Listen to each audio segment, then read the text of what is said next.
Welcome to Berlin, Andrea. So when I am saying Berlin, you know that we are in Germany, and in Germany we have another dominant software player with 3 letters. What is SAP? Just looking at the EPM space of Oracle, at the former Hyperion space, what is the answer especially in Germany for that SAP dominant market?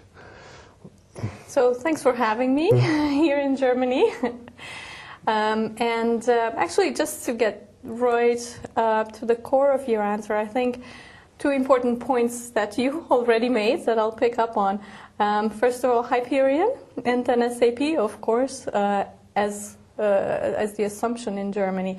And I think what we maintained in the Hyperion software was that independence and that openness, because we didn't own at the time, before the Oracle acquisition, any database, any other ERP system or anything. The software had to work with all the different platforms. And coming into Oracle, we continued on that path, but not only on the ERP side. We want to be open with other systems as well.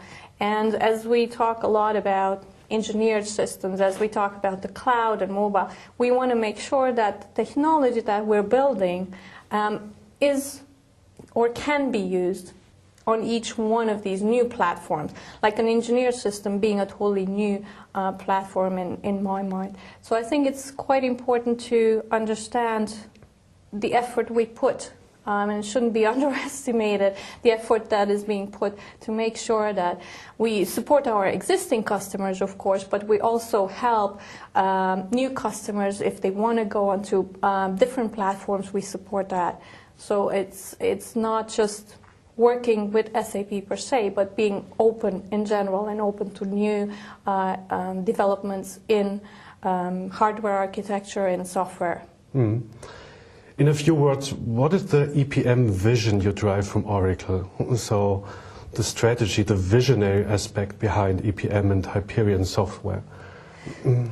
There's 2 major drivers, and I think openness goes through all of that, but working with engineered systems and working with the cloud.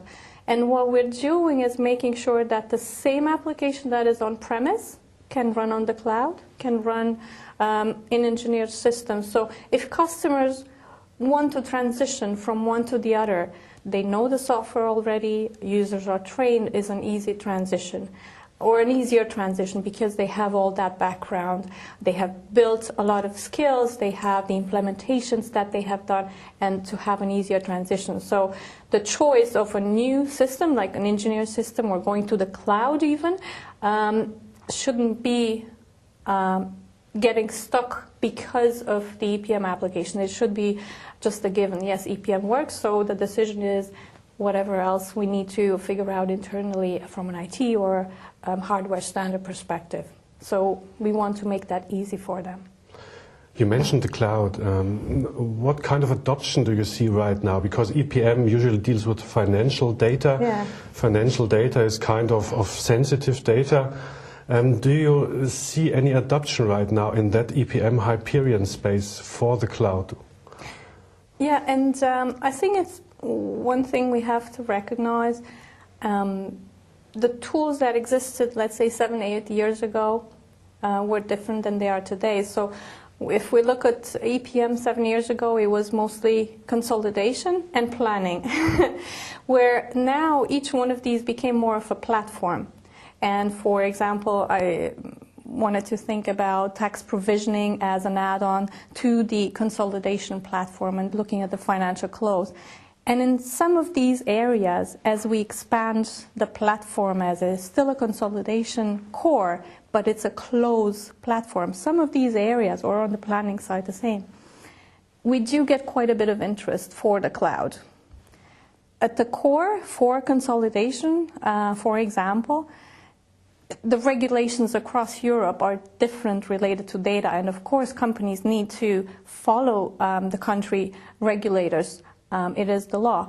So what we try to do is make sure that we provide the modules or the tools that are acceptable, and as regulators are changing or as the context changes, we will provide all the tools necessary. But what we're trying to do is not necessarily as a rule move everything to the cloud and forget on-premise.